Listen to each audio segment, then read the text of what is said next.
Oh, that deck is by Aleister Crowley.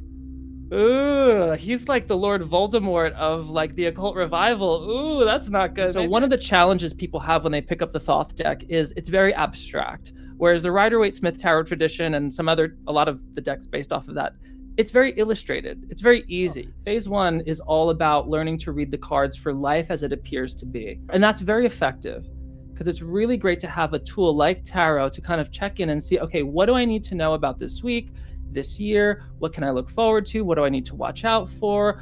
What in me can I really utilize that I'm maybe forgetting? Let's use it for something even deeper. Let's go into the subtle plane. And so the subtle plane is when the tarot, through symbolism and association, explores this vast area of the inner world. But the third level, tarot becomes this helpful stepping stone into the incommunicable, into the ineffable. Every major arcana card is its own illustration of the divine becoming, creating, or just being everything that is. Ultra minds, ultra minds, ultra minds, ultra JK, ultra. Ultra minds, ultra minds, ultra minds, ultra JK, ultra. Hello, everybody, and welcome back to Ultra Minds with JK Ultra. I am so excited for this interview today because I've been on my own initiation with my own journey with tarot, and this has led me to an incredible teacher, amazing resource, and also just such an amazing, relatable person to learn tarot from. So I would love to welcome Joe Monteleone, Tarot with Joe from all of the platforms. I'm so excited to be here with you, Joe. Thank you so much for having me, Jennifer. It's an honor to be here. You know, I've seen you pop up on multiple social media channels talking about the coolest stuff with the most interesting people. So it's really such an honor. Thanks so much for having me. Oh, thank you. So kind of, what I'm interested in really getting into today, because, selfishly, this is part of my own journey, but that's kind of what we bring people along with, right? So, I have used regular tarot, many different decks, and then I feel in the last 6 months, I have been initiated. I feel the initiation into the Thoth deck. And woo! To the dark side, here we go. And you have incredible resources on tarot altogether. So for Rider-Waite, if that's your path, you have incredible resources for that, and really just an amazing way of breaking it down. You have your book. You have also a lot of free resources that are so helpful, but then going up a level to the next level. So can you kind of tell us a little bit about your own initiation from Rider-Waite to then Thoth? Oh, this is a really great topic. And I imagine when I talk about this, there's going to be some people in the audience, at least some that will relate to this. So I hope I can help them understand they're not alone in how weird I'm about to get. I've had like several initiations in life, but the specific initiation from Rider-Waite Smith to Thoth had to do with something called synesthesia, right? When one sense informs another sense. So for example, like people that can taste triangles or like hear something and it becomes a color in their mind. So what was happening was I was studying the tarot and I was really interested in Kabbalah, because tarot and Kabbalah started dating about 500 years ago, and they just, they perfect match, they really got along. They really kind of stuck with each other. So Kabbalah is a Jewish mystical tradition that has been remixed in Christianity and Hermeticism and grown, and it's a brilliant, genius tradition, and from such a beautiful set of older mystical Jewish traditions. But anyway, I was studying the Kabbalah and the Tree of Life, and there's a lot of numerology that connects to that, and it's very rich, it's very intellectual. So I had gotten the Thoth tarot when I was very young, like 10, 11, 12 years old, like way too young to know the first thing about what was going on with this occult masterpiece on steroids. But I had the deck nonetheless. And I remember as a kid thinking, oh, cool. One of the most popular decks is an Egyptian tarot. Okay, cool. And then I put it down. And I read with it, but only with the keywords. And then later on in life, I realized, Oh, that deck is by Aleister Crowley.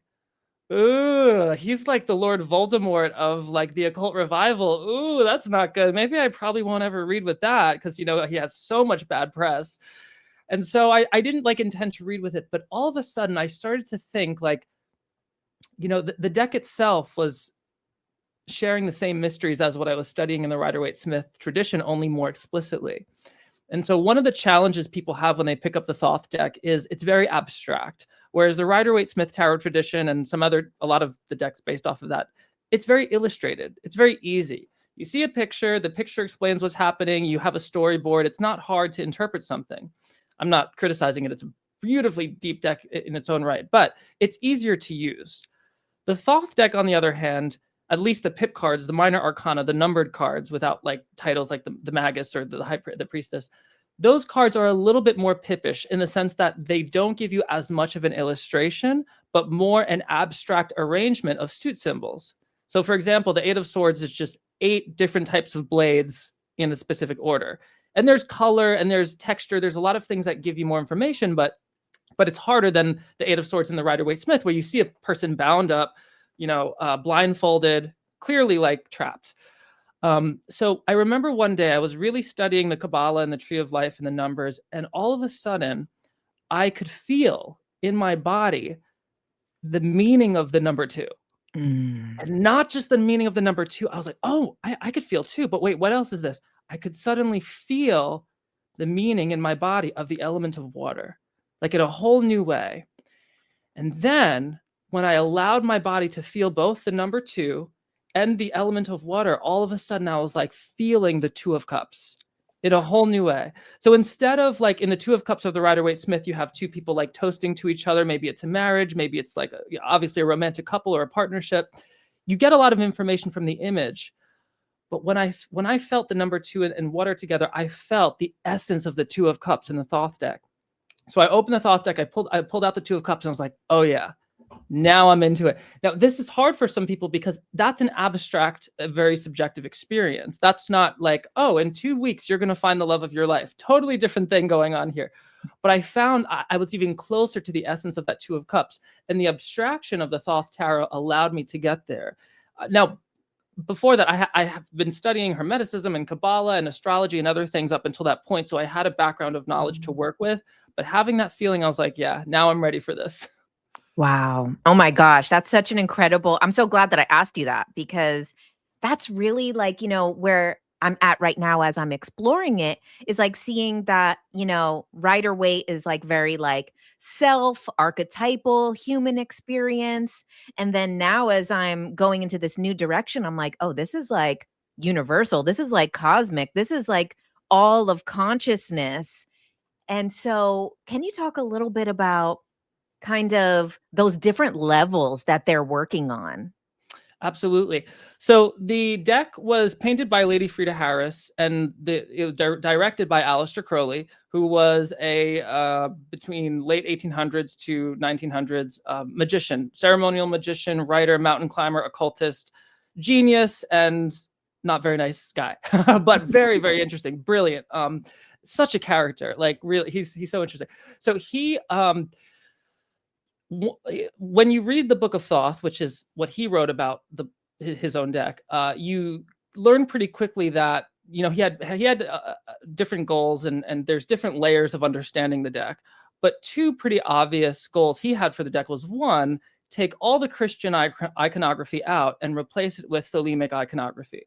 Thelema is the religion that he started. He channeled a book called the Book of the Law, and he's like this prophet of this religion called Thelema. And there are many Thelemites today, and it's a beautiful thing. And anyway, so Crowley, that was one of his goals. But another one of his goals, you know, based on my reading of the Book of Thoth, is he wanted tarot to be more universal. Whereas the Rider-Waite Smith and the older tarot decks were more human-centric, he wanted it to increase the scale, which for me, as a total mystical misfit and mystic, I'm all about. I'm like, let's go deeper, let's go farther, let's get more existential, let's see how far we can go, which is exactly what the Thoth deck does.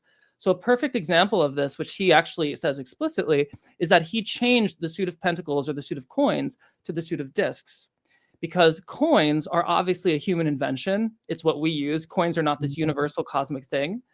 It's very earthy. But discs is, the disc is a universal happening or pattern, right? It's like our solar system is a disc. You can describe planets as like these spinning spheres, right? So galaxies are discs. And he connects it to Zoroastrianism and other things. But yeah, in a lot of his work, it brings tarot into the universal. So when we consult the Thoth tarot, I mean, any tarot at this level, you can get this out of any tarot deck, but the Thoth tarot does this explicitly. We're working with these universal patterns beyond our personal self, which I always like to see how far it can transcend. Wow, that's incredible. And also too, like, so one of the things I wanted to ask you about, and because this came up in a different way when I interviewed Mitch Horowitz, we talked about the Moonchild. And so, this concept of the Moonchild is kind of like the next wave of human consciousness. And, it's represented by the Aeon card or Aeon card. And so it's interesting because, can you talk about how this is also very different than the Rider-Waite deck, which is Judgment, which is such a completely, and before you get into that, I just want to say that from my own walking into this journey with this deck is like, I really, have heard, all of the things about Aleister Crowley, like all of these things. And I'm surprised that once I started working with this, I'm like, oh my God, these messages are actually way more beautiful, way more loving, way more future forward. And versus Judgment, this is talking about the new age, talking about what's coming. And it's just really been interesting. Even the Devil card, Devil card in Rider-Waite is more like the Temptation. And then when it came up in my reading here, I was like, oh no, this must be like the extra evil Devil card. And no, it's actually like beautiful about like using your creative passions. So can you talk a little bit about kind of these cards that are different and how it is actually more like enlightened and future forward than people would think? It's such a big conversation. I think a lot of people in the tarot world, New Age spirituality, not everyone, but in the beginning, I think people expect things to be pretty and comfortable and easy because it's spirituality and we should always feel good. But going into these other worlds or other aspects of reality, or seeing reality more truly for what it is, oh boy. I mean, come on. Like it's just as messy and unpredictable and unstable as a lot of life is. Actually, more so. I mean, think of, we're on this rock. We have no idea what's going to happen, when the sun's going to blow up, solar flares, like so much stuff. Now there's this alien thing passing by our solar system. Nobody knows what it is. Like the instability is so divine. And I think Crowley as a pioneer of the tarot, of occultism, as in a way a psychonaut, he was unafraid of that instability and he went for it, and he experienced these things for maybe they came from his own mind, maybe they did come from some cosmic place, but he went totally for it. He was so ambitious in his magic. He wrote everything down and he told people, hey, this is what I experienced, this is what's going on, this is what I think you should do, but don't follow me, don't do what I do what I think you should do. Like but anyway, so yeah, there's a messiness to it. And actually, Crowley's work, his icon, from his channeled writings to his he has written so much stuff.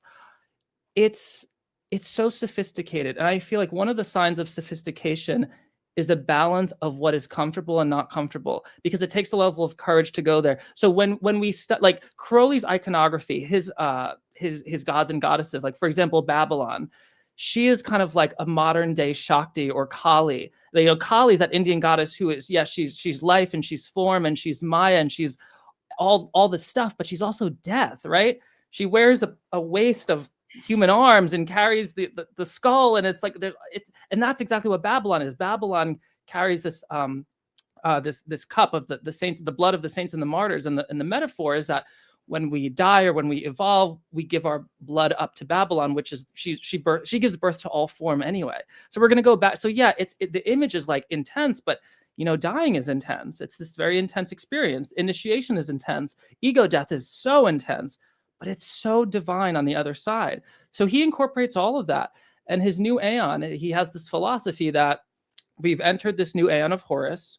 The past Aeon was the Aeon of Osiris, and the Aeon before that was the Aeon of Isis. And academics and anthropologists can definitely argue the accuracy of all of this. But the idea was the Aeon of Isis was this Aeon of a matriarchal society where the female, the historical female, the woman was worshipped, and because the woman historically gave birth, right? I mean, nowadays we can change all those titles, they're outmoded, and I totally understand that gender is so much, we're getting more sophisticated with gender, right, as we evolve, but I'm just going to keep with those older titles. So woman would give birth, we worship woman, yay. In the Aeon of Osiris, people realize, wait a minute, the man has something to do with this. We don't see it as clearly, but there's something there. Oh, wait, there's this sperm thing going on. Okay, so there's this masculine influence. So then we enter this patriarchal society, the Aeon of Osiris. But the Aeon of Osiris is all about life and death. So everyone started worshiping the sun. The sun would rise, the sun would set. The equinoxes, all the rhythms of the sun. Mm-hmm. So Christ, Buddha, Jesus, Christ, I said, Osiris, all of these myths of a god had to die to reach his or her mortality, right? Or his mortality in this context. So there was this whole thing about you had to die to get to this next level, to evolve. Another thing, part of this paradigm was you had to go through some higher authority. So whether it's a priest or something like that. So you couldn't experience this directly. In the Aeon of Horus, according to Crowley, we're taking that entire formula out, and there's different initiations in Freemasonry and the Hermetic Order of the Golden Dawn that kind of follow this formula of, okay, you die and you're reborn, very, very classic formula. He's saying, no, we don't need that anymore. We can have direct connection to God, to truth, to spirituality, whatever you want to call it. And so Horus is the child of both Osiris and Isis. So in the Aeon of Horus, we are in the Aeon of the child. And I mean, think about it, like a child is there's nothing stopping them from saying, they're open, they're saying yes, they're spontaneous, they're present. And that's kind of the themes of this new Aeon. Wow. And it's so interesting too, because, how this shows up in a lot of different things. And, he also talks about like this being a moonchild is kind of what it's talked about. And I asked Mitch Horowitz about it, and I'm like, well, what do you think about this moonchild thing? And he thinks that we're all the moonchild, which I totally agree with. And, we had gotten on a little tangent on that about the never-ending story. At the end, he names the Empress Moonchild, and it's like this new age that is starting. So it's interesting how, even though, he kind of has this reputation, his work is like interwoven into all different parts. And also too, because he went to some very core information and dissolved it and put it into, simplified form. He's just like really in all different parts of culture and just very misunderstood. This deck has given me a completely new perspective on him and his work, because I'm like, actually, this is so beautiful. Like, this is so beautiful. He's a huge database of occult knowledge, and his life is literally just one huge synthesis of Western esotericism. And he had he was rich, he was an aristocrat, he had a lot of rich friends, and he had very interesting friends, painters and artists and scientists and chemists and mountain climbers, and a lot of these people in the upper echelon of society were also involved or interested in the occult and were part of different orders. So he had a lot of stuff he was working with. And like a lot of, I don't know, I always jokingly say this, but I feel like when you get into like Freemasonry and you do that and you get bored of it, you kind of start your own Freemasonry, which has happened from the Rosicrucians, the Golden Dawn, and then even Crowley's own AA. Like, that's what people do. They get into the thing, they learn all the things, they say, I can do this better myself. Then they go off and do their own thing. But every time that happens, there's another re-synthesis of this information, and it just keeps the lineages going in new and newer ways, which is so fun. Right. And, another thing that I've really appreciated in getting into his work was, he was not a gatekeeper. Like, you would think he was a gatekeeper, but actually, I just felt very drawn to get this when I was passing through a bookstore. I was like, oh, I'm just going to grab that. And just reading part of it where he talks about how, and of course, he's very harsh in the way he says things, but the message is actually like very kind of loving and soft behind it, because when he says like, anyone who tries to keep the alphabet of knowledge, and, in that book, he's breaking down, the Hebrew alphabet and aligning it with all of these other traditions. And he says, anyone who tries to keep this from people is basically a grifter. And I'm and Yeah. and I think he really like disseminated this knowledge to the collective. And this is why, people like you and I can do what we're doing now. This is like, he was kind of the original spiritual influencer that created this type of platform to bring all of this gate-kept information to the public. Yeah, he did a lot of work in publishing this stuff, and he definitely got the attention of more than one esoteric order for publishing their stuff. And there's a whole he published some of the Golden Dawn rituals in his journal, and there was this whole court case. MacGregor Mathers was involved. It ended up suing him, and they had this whole court case of whether or not Aleister Crowley should publish these secret Golden Dawn rituals. And like the whole court case, they were like laughing the whole time because they didn't understand what was going on. And they're talking about all this jargon, and it was just like this whole fiasco. But it actually got him a lot of good press, that not so much that he was publishing the material, but that he was going up against MacGregor Mathers, who was claiming to be like the chief of the Rosicrucians. So the 900 other chiefs of the Rosicrucians were like, he's not the chief. Aleister Crowley, you're awesome for doing this. And so he got a lot of support for that legal battle, but which made his own AA. But yeah, that's one of the reasons why I love it. One of the reasons I love his work is because it is very transparent, and it's complicated. Like, you really have to take some time, get some context. A lot of his material, you have to refer to other material to kind of see what he's talking about. But he is very open, definitely. So kind of coming back to the tarot stuff, I've seen you on some of your videos talk about like some really interesting levels of using tarot. So like, obviously a lot of people are using it for divination. When is my ex coming back? When am I going to make more money? And, you talked about using it in like 3 different planes. So can you explain that a little bit more? Absolutely. So what I found is, after, I spent over 20 years studying different mystical philosophies and personal growth and all different things regarding spirituality and self-development. And what I've consistently found is that in almost not every system, but in almost every model, going as far back as like the Vedas and as contemporary as like Maslow's hierarchy of needs, or like the David Hawkins model of consciousness, every model has about 3 or so very similar phases of development. So I'll talk about the general phases of development, and then I'll talk about how I teach tarot in the context of these 3 phases.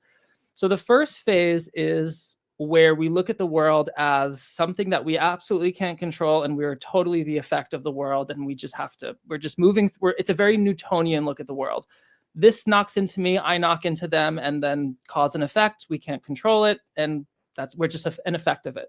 And there's nothing wrong with that world, but like it's called tamas in the Vedic literature. It's this kind of inertia, kind of like you're not pushing your own purpose. There's not energy behind it. You're just kind of following things along, which I think a lot of people unfortunately live. I know I lived in that world a lot. I would play the victim. I would blame other people. I would blame, oh, but I'm depressed. I'm anxious. Oh my God, all this stuff. I've had a mental health journey. The next phase is when you realize, hold on, I have these feelings and thoughts and energies, whatever you want to call them, in my body, in my nervous system, and I actually have a say in what goes on here. And so you start the process of self-awareness, which is a very long process. And I would say for a lot of people that this is like a lifelong process. And whatever people do for that, if it's therapy, if it's personal growth, if they get coaching, if they do meditation, there's holistic, whatever, there's infinite things for this. Jungian archetypes, tarot. But the essence of this work is you're recognizing an inner duality, a multiplicity within you that you do have some control over. Ish, with a big asterisk there. So I'm going to talk about the apex of this phase. At the highest moment of this phase, you've fully self-optimized.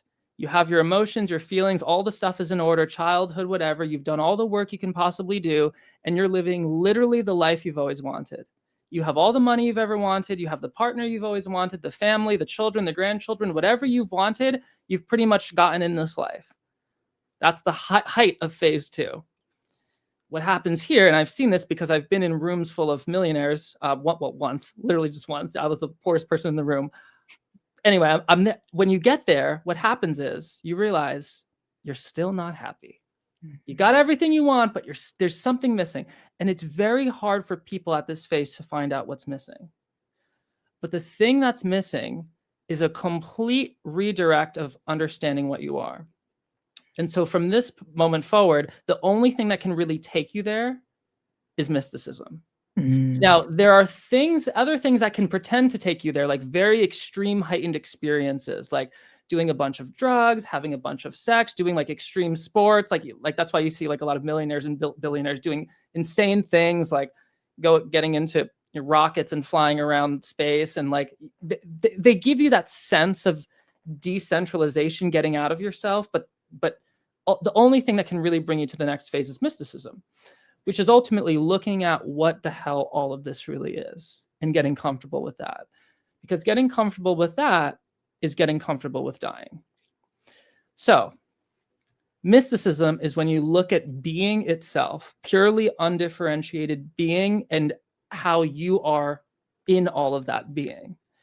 And so at that moment, all the inner work that you've done, all the outer work that you've done, all of that dissolves. Everything you've built up in yourself, you actually give back to the universe because it was never yours. Your body, your mind, your thoughts, your stuff, your everything you put your name on, every idea you've had, every experience you've had, every memory, it's not yours at all because there's no you at the end of it.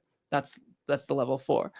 So you get to that place, you realize, oh my God, none of this is me, and you dissolve into all of it. And then there's this now this can be terrifying also for the ego. Following that, there's this profound relief, this true existential relief. And then the phase after that, you can't even talk about because language just breaks.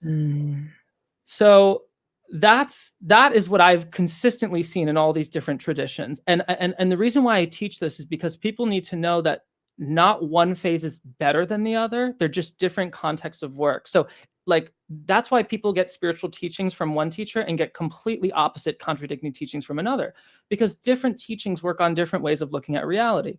What I would in my level 3 classes, when I teach people in level 3, we're not talking about symbols anymore. We're talking about being. We're talking about pure being, if we can even talk about that. In my level 2 classes, yes, we're talking about symbols and associations and archetypes and inner energies. In my level 1 classes, I'm talking about, okay, what does this card mean for the next few weeks, for the next month? What do you need to know for your life? Completely different ways of looking at the world, all of them valid. So through my curriculum, what I do is in my phase 1, and I teach some of this in the book as well. Phase 1 is all about learning to read the cards for life as it appears to be, for this Newtonian world. And that's very effective because it's really great to have a tool like tarot to kind of check in and see, okay, what do I need to know about this week, this year? What can I look forward to? What do I need to watch out for? What in me can I really utilize that I'm maybe forgetting? What in me can I work on? So it's very much about the world, money, love, relationships, passion, spirituality, all the things that we want to ask about. Tarot can cover all that and more in that phase. But what I really want to help people do, and what I think where I see tarot can go, because again, I'm that mystic, I'm always like, let's go further, is let's use it for something even deeper. Let's go into the subtle plane.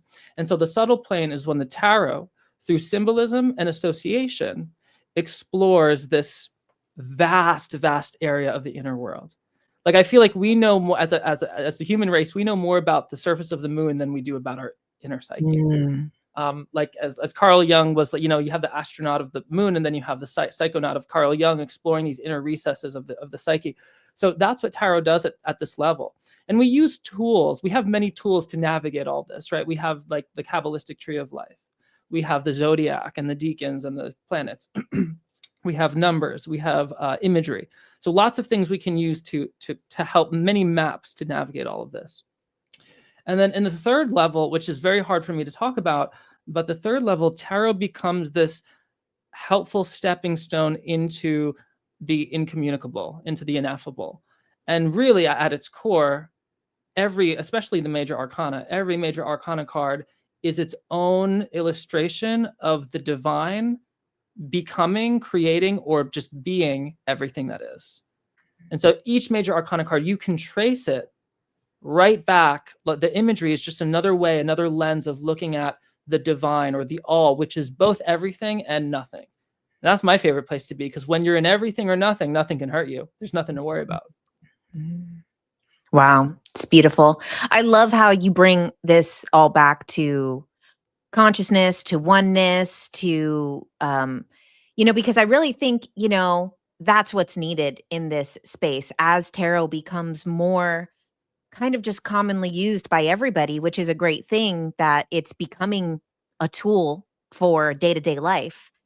Then it's like, okay, then what's the next step? Moving on to these higher levels. And I love that. And also, as you're saying it, it's reminding me of so many different things, like the exoteric, esoteric, mesoteric, even what you're saying about like the matriarchal, patriarchal, then the child is the new Aeon, like so many things, even to kind of like the process of nature, talking about like the 4 cycles of nature, basically, the 4 seasons or the moon cycles, because then that 4th one is the death that you're talking about too, is that then when the moon is completely dark, or, in a woman's menstrual cycle, or the winter, or who knows, like what the bigger version of that is in our galaxy. There's probably a similar pattern in our galaxy. So it's very interesting, as you're saying that, I'm kind of like, wow, this really does show up as like the natural cycle of nature. So of course, in self-discovery, there's that type of cycle,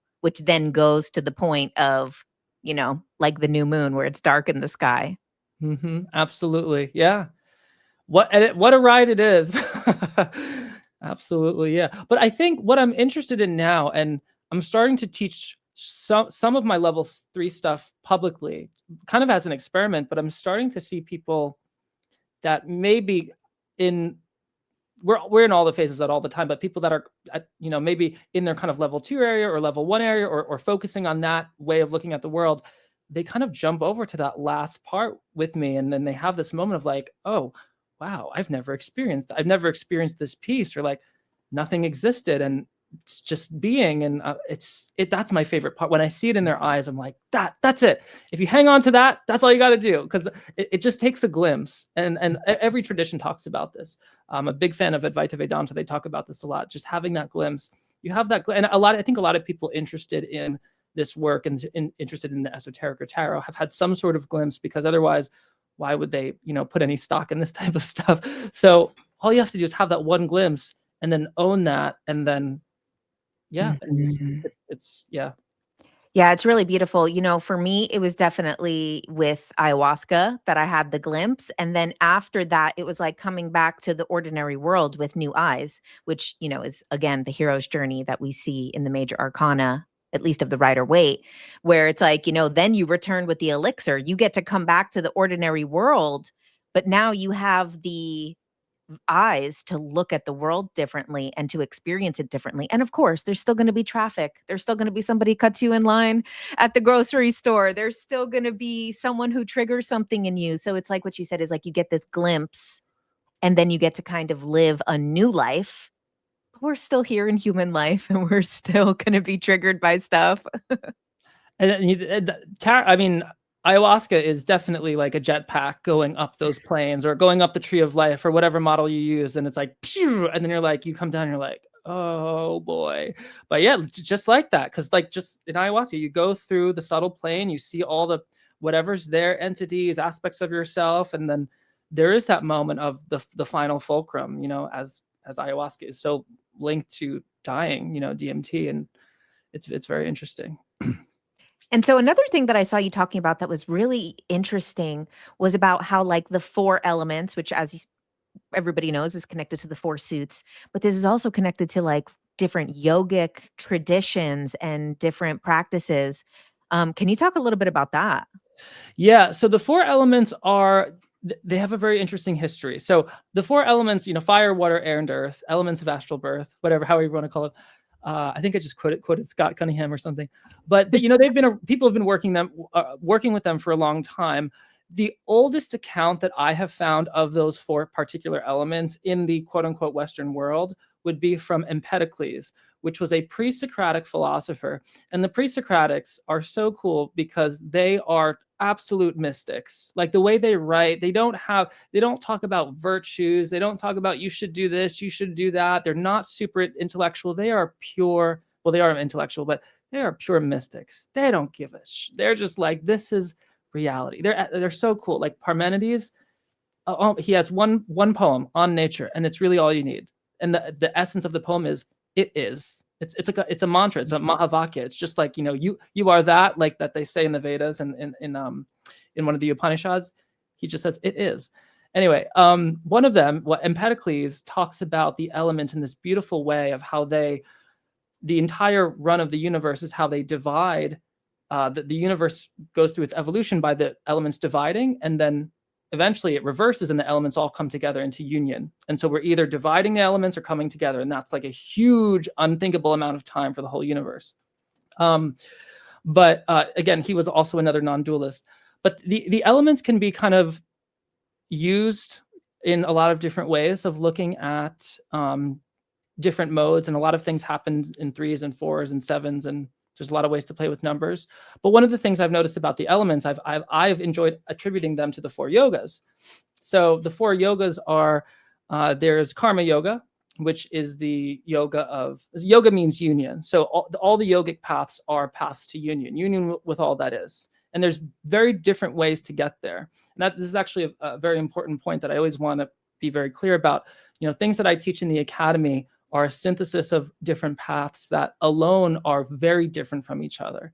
So like Kabbalah is very different than Zazen, completely different, maybe even opposite paths towards the top of the mountain, but they'll both get you there. So the 4 yogas are similar, completely different paths, but they'll all get you there if you fully commit to any one of them. So the element of earth in the suit of pentacles is karma yoga, which is the yoga of action. Karma means action, and it's all about giving, the path of service. So if you become somebody that is completely selfless, that gives all of yourself to everyone else in need, eventually your ego will stop freaking out and you'll find peace. So that's one path. And that's the suit of pentacles. The suit of swords, this is my favorite path because I'm a head tripper, and a lot of my subscribers and people interested in tarot, they're head trippers. They overthink a lot. Suit of swords is the element of air, which is the element of the mind. And so in yoga, that's jnana yoga. Now, jnana yoga is the path of studying books, essentially, usually the Vedas, specifically the Upanishads.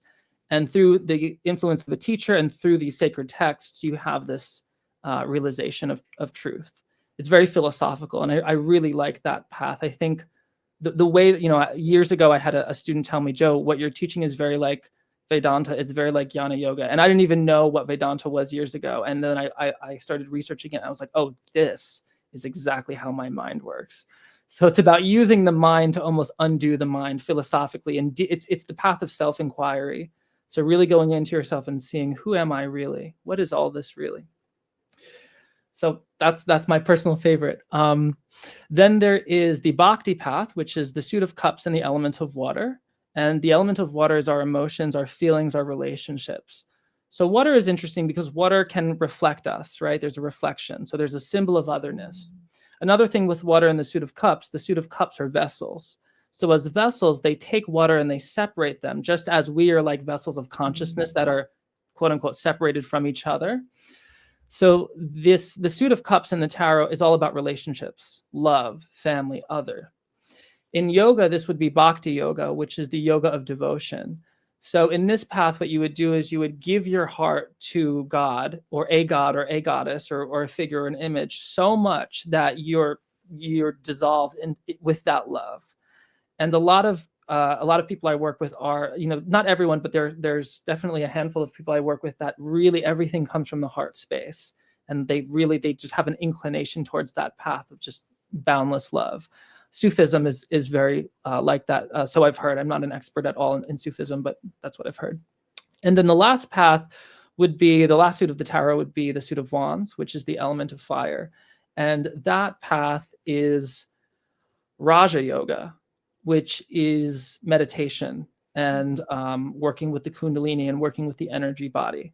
And may be compared a little bit more closely to what you might read in Patanjali's Yoga Sutras, though that's debatable. And so that has to do, you're bringing the energy up to the top of the head, it activates the ojas, and then you have this mystical experience or the samadhi, and then you shut off the mind, and then you're in bliss, and then beyond bliss you realize ultimate truth. So many paths, 4 elements, different ways to kind of explore it, which is really fun. Wow, that's incredible. Really, like, this went in such a amazing direction. Like, I'm like, what else do you want to tell us? Screw these questions. Throw these questions out. What else do you want to tell us? I have a very surface level knowledge of these. I just know them because I've done a lot of research, but I have not practiced them. I'm not an expert. So I can only say, like, if any of those sound interesting, you have to find a spiritual teacher experienced in those paths and like really follow. Well, I mean, the way that you're able to kind of see all the patterns and pull the things together of all of these different traditions. And I feel like that's what people need right now. All of these different paths leading to the same thing. And there's still like a lot of division of everything. So it's like, now it's like, okay, understanding everything is saying the same thing. And people kind of know that on like the base thing, like Abrahamic religions, everything's saying the same thing. Science and spirituality kind of saying the same thing. Math and mysticism kind of saying the same thing. But now it's like, you're taking it really down these paths, like these true deep paths, how even those are saying the same thing and different paths of getting there. And it's interesting too. It's reminding me what you were just saying, like a lot about like the fourth way teachings of kind of these different ways to kind of, even though, there's 3, and then the fourth way is like, the sly man, the one who kind of uses all the ways. So I feel like your stuff is very fourth way. Oh, okay, yeah, that. I mean, I steal a lot of stuff. I love to steal, and that's what like in art, like you say, like don't borrow, just steal. Like take it and mess with it. I love messing. There's so much stuff that's accessible. But what I'll say is this: when we're at the base of the mountain and we start our spiritual journey, I would say that everything is actually very, very different in the beginning. And I think there's so many religious wars and countless lives lost because of lack of understanding. I'm not even going to get into that, but there's so much contradiction from the base of the mountain, because the base of the mountain, you don't even see other people from where you start on the mountain. You don't even know there's people on the other side. So of course you think that that's the place to start from where you're at. And it's only until we get high enough that we realize that they are the same eventually, but it takes a lot of progress to get there. And I will say one of the signs that you're getting there, one of the obvious signs is that language really starts to break down. So what I found is, and I call this the razor's edge of the mystic. It's that point where the mystic, when you read their words, you can tell that there's this, not a frustration, but almost a deep frustration in trying to get something across that they know they never can. And at that moment, Parmenides, all he can say is, or all the angel can tell him is, it is. And at that moment, all the Rishi can say in the Upanishads is, thou art that. Or existence, consciousness, bliss. And some of these words, a lot of these words are the same in whether it's Plotinus or the pre-Socratics or the Rishis or even some of the Buddhist literature. Like some of the words, they're the same. And you're like, okay, yes, there is this resolution here at the very end.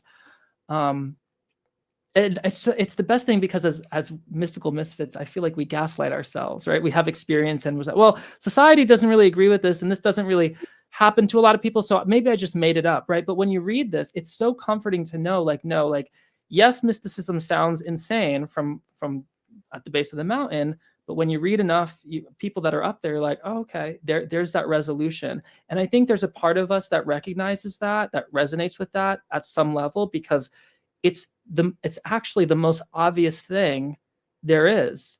It's not far away from us. It's the closest thing there is to us. It's just the fact of our simple existence right now in this moment. So there can't be anything but this moment right now. And the mind will do everything it can to try to understand. The mind will never understand it. That's why there's the concept of grace. When the mind finally lets go and relaxes, then grace floods into the mind and the mystical experience occurs. But yeah. Wow. So beautiful. And it's interesting. Like, yeah, exactly what you said. And this is where, when you kind of, at least in like spiritual teachings, and I guess all teachings, as you go deeper everything becomes paradox.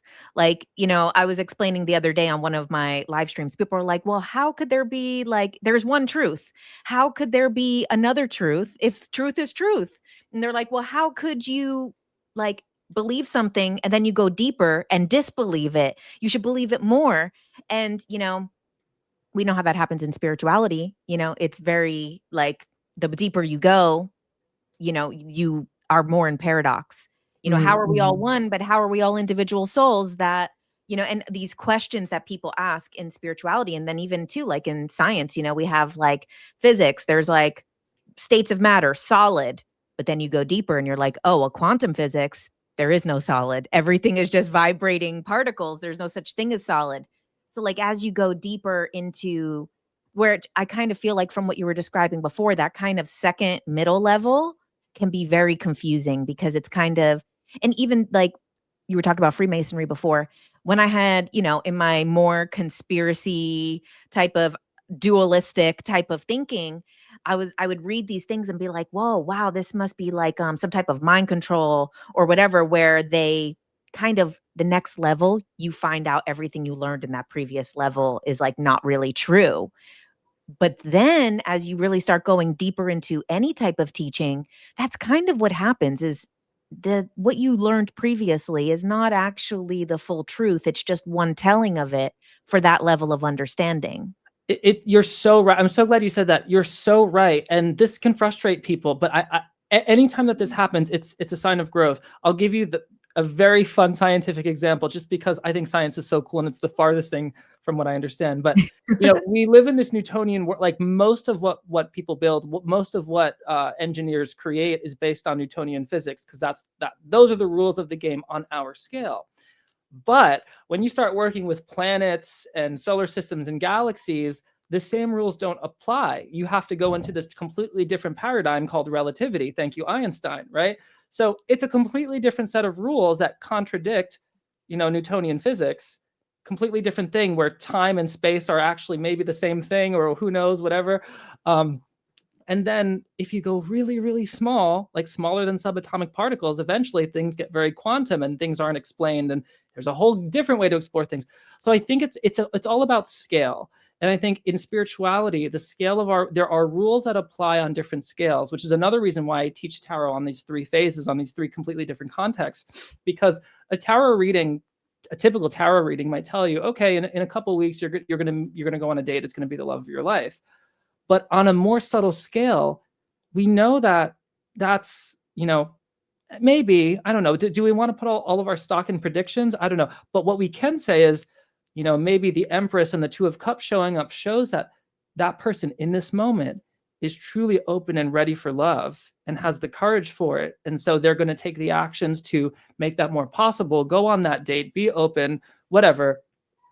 But even in the level that's even more subtle beyond that, it's like, well, love is their own nature, right? And just it's great. And the cool thing about that third level is I call it the logos, or sometimes grace. Grace gets involved where everything before that, like you said, we realized we were wrong.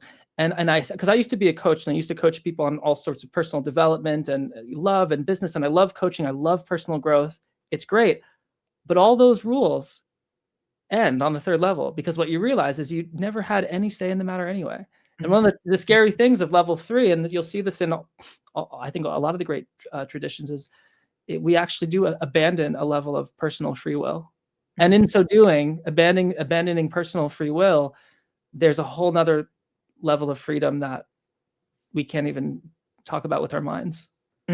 So beautiful. And that's really where, I'm at right now, is that I'm like, why would I manifest anything if the universe, consciousness, God, or whatever, knows 10 times better than I do and is a million times more creative than I could ever be?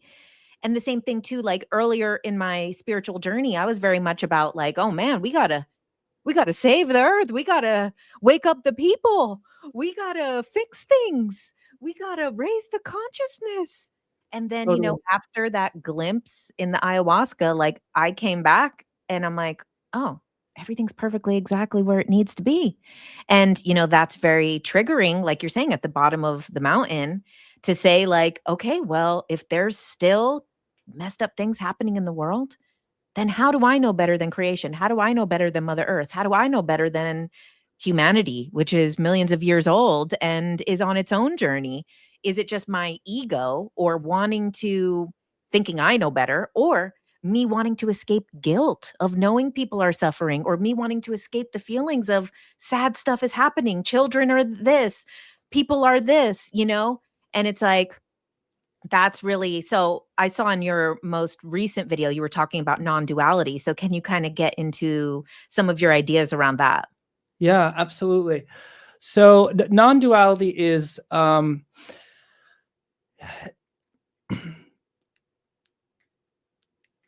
it's a funny thing that it's language's attempt to point at one of the last thresholds of any spiritual endeavor or process of growth.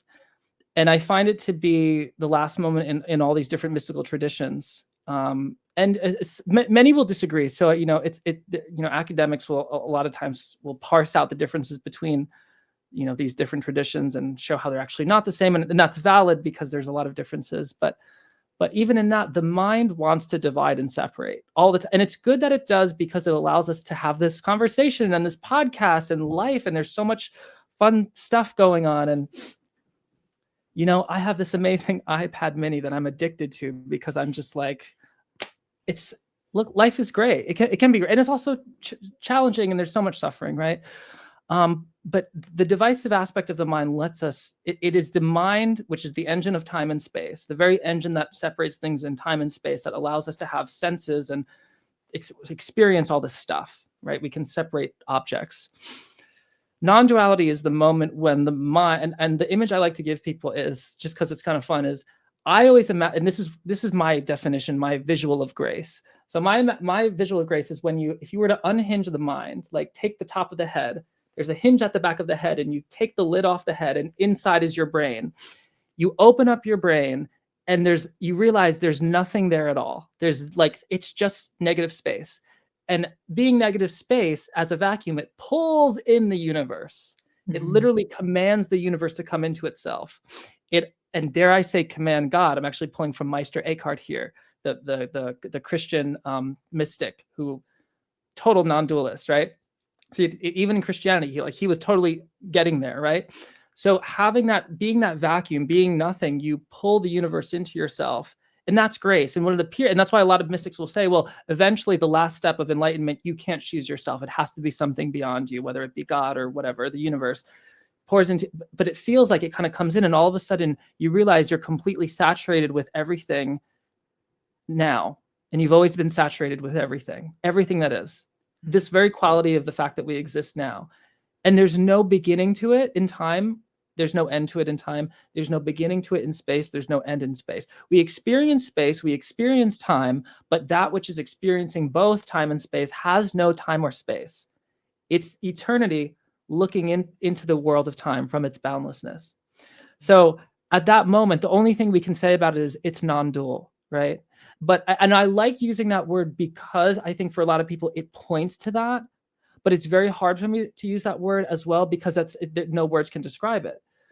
So I might use the word consciousness, which is a common word in the Advaita tradition, or the translate, consciousness, chit, consciousness. They use existence, consciousness, bliss. There's many ways to describe it, but yeah. So the only word I have come to really use to describe that threshold is non-duality, which is, I think, it's been unconsciously a curiosity of mine for so much of my life. And I would argue for everybody, because I think everybody has an urge to be part of something. And I can't say for everyone, this is just my opinion from the type of people that I've worked with, but I think everyone has an urge to be part of something, whether that's at like a huge football stadium, or whether that's, or if it was me, like many years ago, like being like way too high on all sorts of drugs at the club, or like, recovered from that, luckily. But like we all want to be saturated with incorporation, with inclusion, and in some way, even in isolation, there's a safety in feeling connected to the piece of that isolation that we crave. But yeah, it's language definitely breaks at that point, though. Right.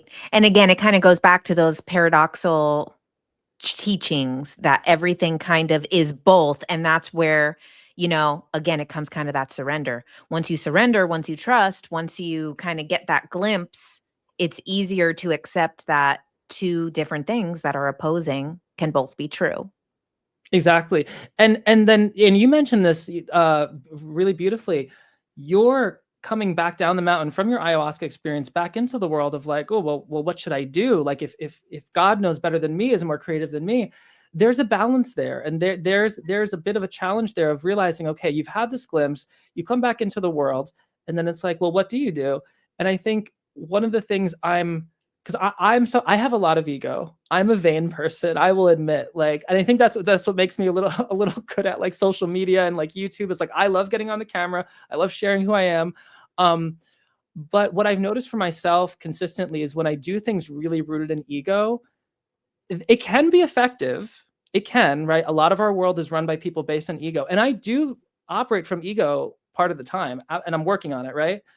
But when I operate from surrender, my classes become completely different, and it's like it takes off in a whole different way, and I think people feel it. There's a genuine spontaneous freshness that people can really know that it's their own nature that we're working from, that I'm really looking to harness more and more of. And my ego will still get in the way, and my fear-based thinking and my dual thinking will get in the way of my progress here and there, but it's just different ways of operating. And the cool thing is they're all, but I think what you are probably doing, with this podcast, with your own curiosity, with bringing all of these ideas to the public eye, I think you are operating from that spontaneous place. Whereas like before, you might say, okay, we have to save the world, we have to awaken people. That's an effort, right? But now, having had that glimpse, and maybe this is not the case, but I imagine that there might be a more of an ease, more of a surrender to you with the work that you're doing. I don't know. Is that the case? What do you experience with that? It is. It really is. And again, I'm like you as well. I'm a Leo. I'm like, blast this as bright as possible. Yeah. I'm like, blast me.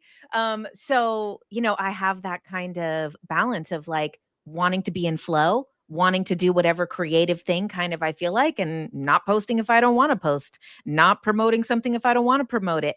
And then I kind of have that other side of me that is like, well, but I should post something. I should talk about this topic.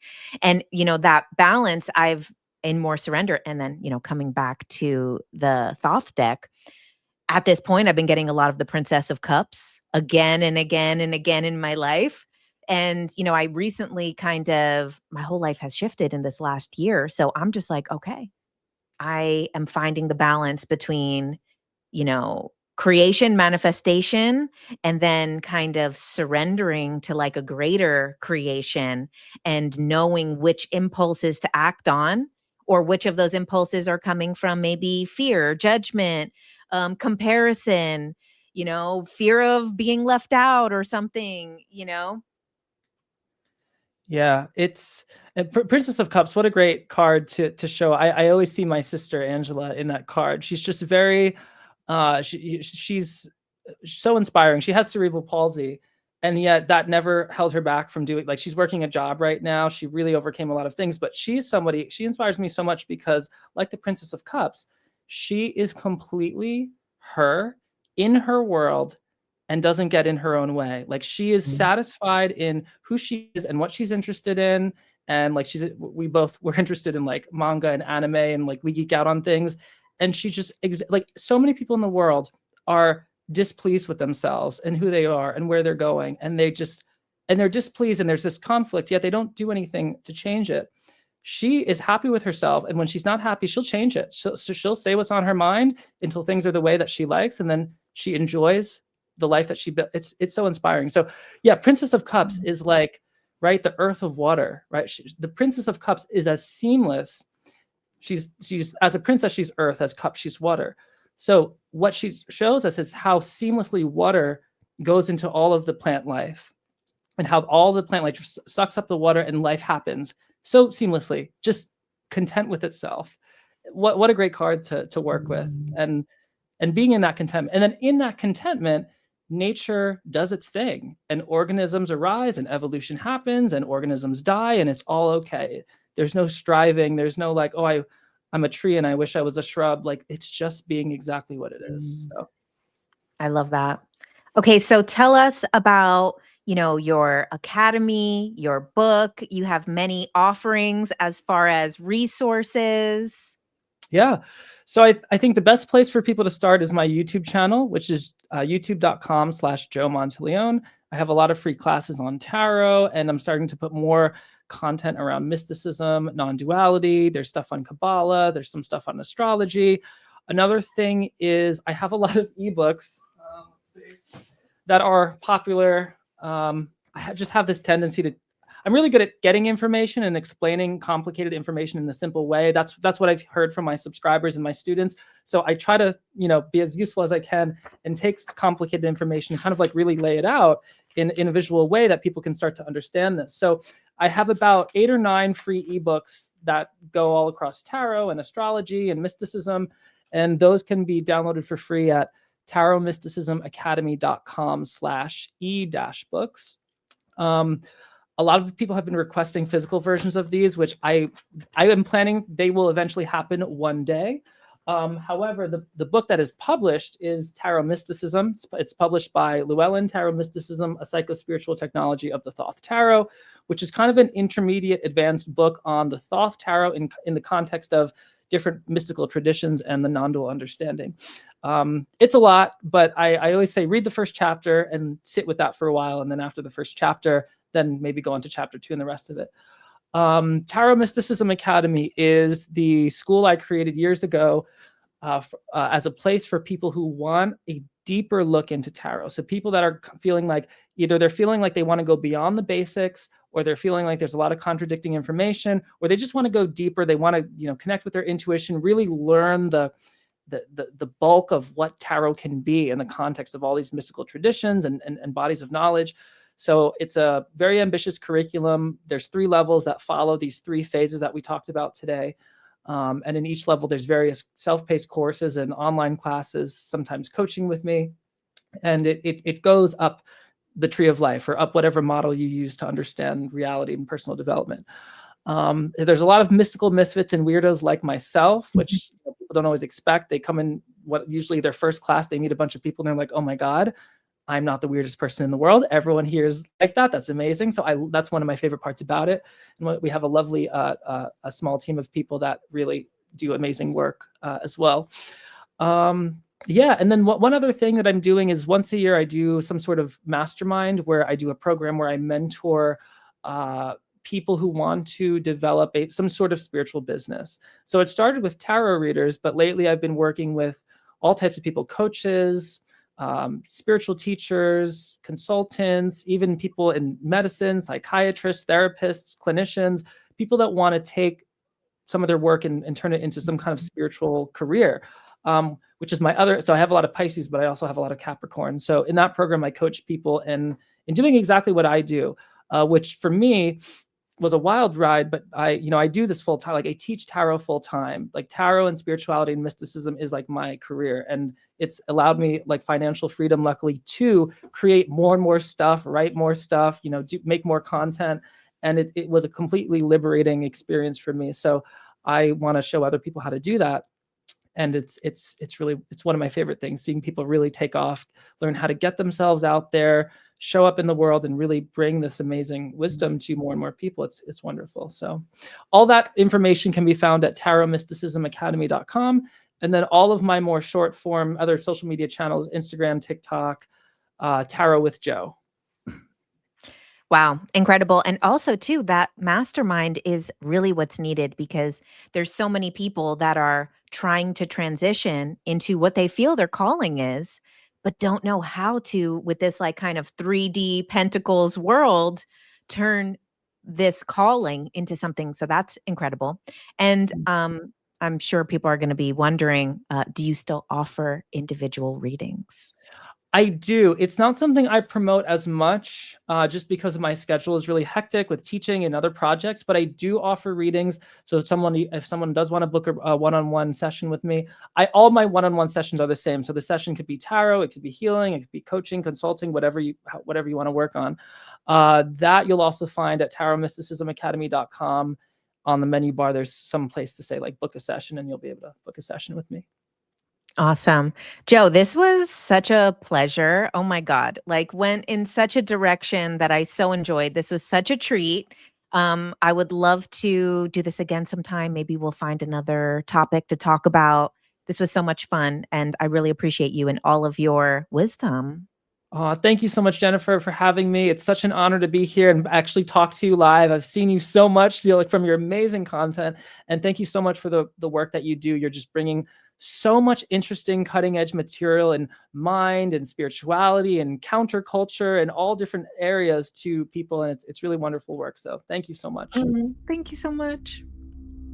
Thanks for listening to Ultra Minds with JK Ultra, where every Thursday we come out with a new interview interviewing some of the greatest minds in spirituality, consciousness, aliens, conspiracies, astrology, and so much more. And make sure you check out my Tuesday Night Live every Tuesday night, where I do a live stream and we do a Q&A and we go a deep dive into topics like the simulation theory, shadow work, spiritual bypassing, spiritual gurus turned cult leaders, aliens, my own experiences, and so much more.